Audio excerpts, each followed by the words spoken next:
భారతదేశ 80వ స్వాతంత్ర దినోత్సవం సందర్భంగా మీ అందరికీ అదేవిధంగా భారతదేశం ప్రజలందరికీ కూడా శుభాకాంక్షలు తెలియజేస్తున్నాను.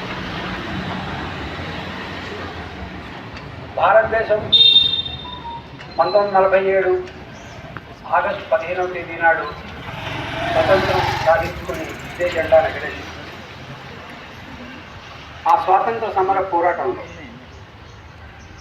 భారతదేశంలో ఆనాడు ఉన్నటువంటి ప్రజానీకం దాదాపు 30 కోట్ల మంది ప్రజానీకం దాంట్లో పాల్గొన్నారు.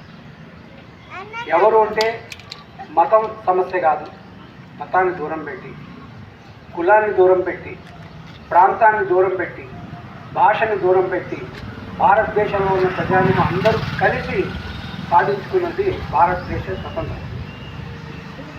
అందుకనే ఆ భారతదేశ స్వతంత్ర సమర నినాదాలు తరువాత కాలంలో మన రాజ్యాంగంలో అవి రూపొందించబడ్డాయి.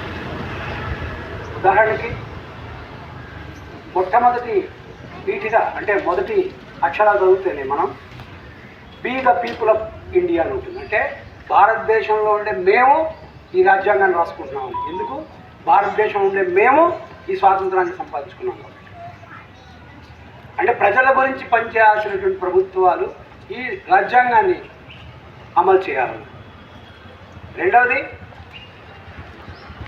కులం, మతం, ప్రాంతం, భాష వీటన్నిటిని దూరంగా పెట్టి ఆ రోజు పోరాటంలో పాల్గొన్న తర్వాత ఒక లౌకిక దేశంగా ఉండాలి తప్ప ఒక మతపరమైన దేశంగా ఉండడానికి వీల్లేదన్నది ఆ రోజు మనం కోరుకున్నది. అది ఎక్కడి నుంచి వచ్చింది? స్వాతంత్ర పోరాటంలో జరిగిన అనుభవం నుంచి. అందరూ కలిసి పోరాడింది, ఒక్కడు కాదు.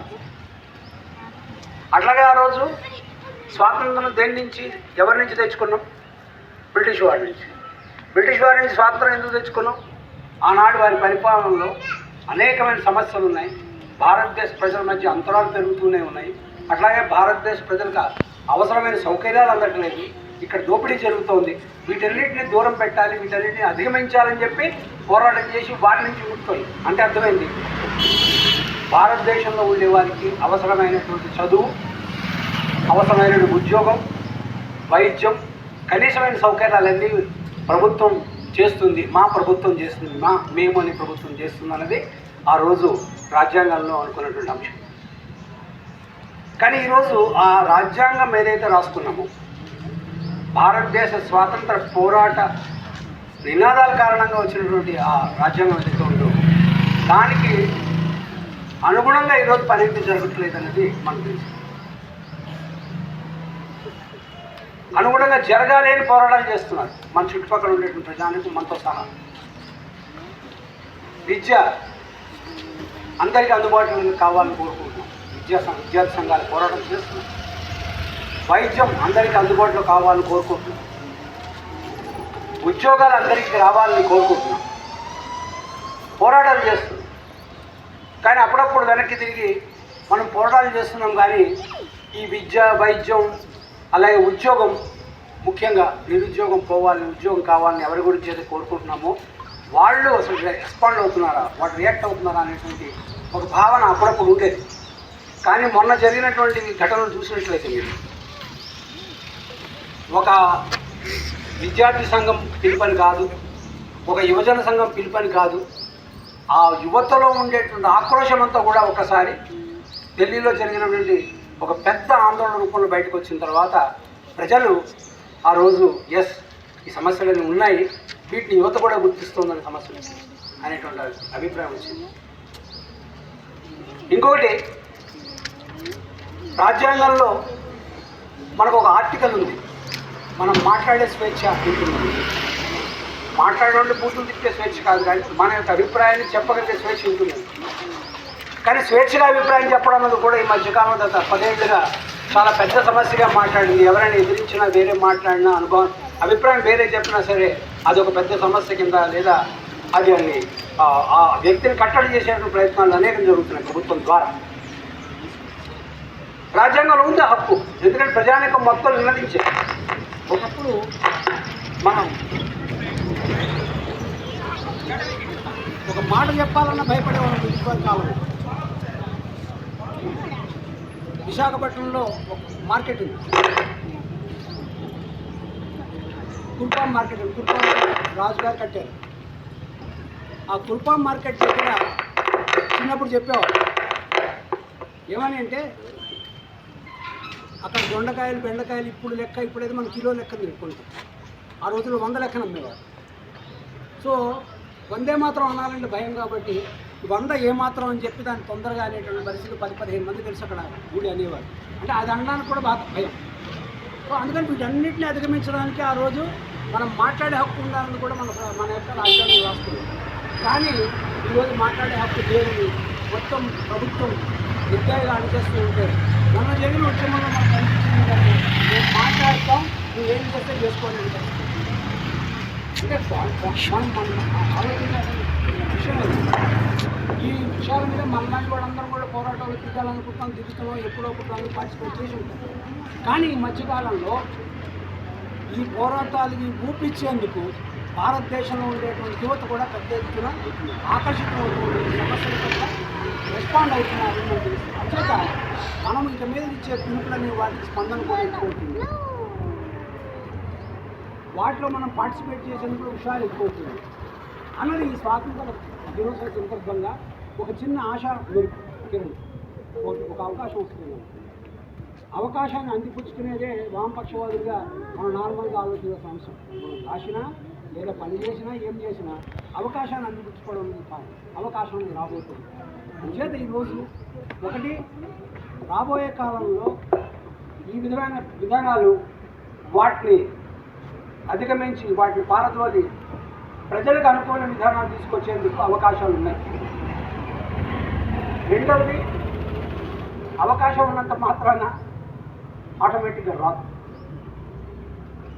పత్రికా రంగంలో పనిచేసే మనగా అవకాశానికి సంబంధించిన అంశాలను ప్రజల దగ్గరికి కూడా తీసుకెళ్ళడం మన బాధ్యత కూడా ఉంది. అందుచేత ఈ పాజిటివ్ అంశాలను లెక్క పెట్టుకొని మనం ఈరోజు వచ్చేటువంటి అనేక అంశాలు, ఈరోజు ఉదాహరణకి చిన్న చిన్న విషయాల్లో విద్య, వైద్యం ఇవన్నీ కాకుండా వ్యవసాయానికి సంబంధించిన విషయాలు తీసుకున్నాం. ఇప్పుడు ఉదాహరణకి అమెరికా నుంచి పెద్ద ఒత్తిడి వస్తుంది. యునైటెడ్ స్టేట్స్ అంటే అమెరికా, ట్రేడ్ రిప్రజెంటేటివ్ అంటే వ్యాపార ప్రతినిధి, USTR అంటారు. ఆయన ఒక మాట అనగానే ఆయన ఒక మాట అన్నాడు, భారతదేశంలో మాకు సరైనటువంటి మమ్మల్ని రిసీవ్ చేసుకోవట్లేదు, మమ్మల్ని సరిగ్గా తీసుకోవట్లేదు, మమ్మల్ని లేదా మమ్మల్ని సరిగ్గా ఆదరించట్లేదు. దాంతో బియ్యంతో సహా అనేక విషయాల్ని దిగుమతి చేసుకోవడానికి భారతదేశ ప్రభుత్వం రెడీ అయింది. రెండోది, ఇప్పుడు ఎరువులకి తయారీకి కావాల్సినటువంటి అనేక అంశాలని, అనేక రసాయనాలని అమెరికా నుంచి మనం దిగుమతి చేసుకోవాల్సిన పరిస్థితి వస్తుంది. వాడు తలపెట్టిన అనవసరమైన యుద్ధం కారణం. మూడోది, ఈరోజు అమెరికా చెప్తున్నది ఏంటంటే, ఈరోజు మీరు ఏం చేసినా సరే ఇథనాల్ అనేది మా దగ్గర నుంచి తీసుకోవాలని చెప్తుంది. ఇథనాల్ పెట్రోల్ కలుపుతారా లేదా కానీ ఇతర కూడా పనికొస్తుంది. దాన్ని కూడా మన అమెరికా నుంచి తీసుకోవాల్సి వస్తుంది తప్ప ఇతర దేశాలను చూసాం. అంటే ఈరోజు ఎక్కువ ధరకి మనం నిన్ననే మన పేపర్లోనూ ఇంకో పేపర్లో రాశారు, $18 బిలియన్ మన దగ్గర మొన్నటి వరకు పెట్రోల్ కొనేటప్పుడు నెలకి $18 బిలియన్ మిగిలేదు. మొన్న అమెరికా నుంచి కొనడం వల్ల $18 బిలియన్ పెరిగినాయి. అంటే ఈ ఒత్తిడికి లొంగేటువంటి తత్వం ఉన్నటువంటి ప్రభుత్వం ఇక్కడ ప్రజల యొక్క సమస్యల పట్ల స్పందించే పరిస్థితి తగ్గింది లేదు. అటువంటి వాటిని మనం ఎదుర్కోగలగాలి అంటే మాత్రం మనం పత్రికలుగా భారతదేశంలో సమాచారాన్ని కానీ లేదా ఇతరత్ర అంతర్జాతీయ సమాచారాన్ని కానీ సరైనటువంటి రీతిలో మనం కానీ అందించగలిగితే మన పాత్ర ఆ విధంగా ఉంటుంది. చేత రాబోయే కాలంలో ఈ పోరాటానికి అవకాశాలు ఉన్నాయి. పోరాటాలు విజయవంతం అయ్యేందుకు కూడా విపరీతమైన అవకాశాలు ఉన్నాయి. కాబట్టి వాటికి అవసరమైనటువంటి మనం అందించాల్సిన నాలెడ్జ్ ఏదైతే ఉంటుందో దాన్ని చేద్దామని కోరుకుంటూ, అట్లాగే ఈరోజు భారతదేశం 80 సంవత్సరాలు వచ్చిన తర్వాత స్వాతంత్రం, 80వ స్వాతంత్రం అంటే 79 ఏళ్ళు అయింది. కానీ నంబర్ లెక్కేసి 47 నుంచి లెక్కేసుకుంటే 80వ జెండా పండుగ మనకి. ఈ 80 జెండా పండుగ సందర్భంగా మనం జ్ఞాపకం పెట్టుకోవాల్సింది ఏంటంటే, ఒకటి జెండా ఎగరేసాం, తర్వాత జనగణం పాడాం, అన్నీ చేసాం. కానీ ఇది ఏం చేసినా సరే రెండే విషయాలు, భారతదేశంలో ఉండేటువంటి ఐక్యతను కాపాడడానికి, అట్లాగే భారతదేశంలోని ప్రజల యొక్క సమస్యల పట్ల స్పందించాలి. ఈ రెండింటి గురించే మనం వేసిన ఎగరేసిన జెండా కాబట్టి అది ప్రతిరోజు గుర్తుపెట్టుకున్నట్లయితే మన కర్తవ్యం కూడా అది ఆచరించడానికి మరింత సులువవుతుందని చెప్పి మీ అందరి దగ్గర సమర్థిస్తున్నాను. 80వ స్వాతంత్ర దినోత్సవాల మన దండావందన కార్యక్రమానికి ముఖ్య అతిథిగా చేసిన వేణుగోపాల్ గారికి సందేశం వేణుగోపాల్ గారికి మనందరి తరఫున హృదయపూర్వక కృతజ్ఞతలు. అట్లాగే సీఎం గారికి, హాజరైనటువంటి పత్రికా సిబ్బందికి, పిల్లలకు అందరికీ మరోమారు కృతజ్ఞతలు, శుభాకాంక్షలు తెలియజేస్తూ ఈ కార్యక్రమం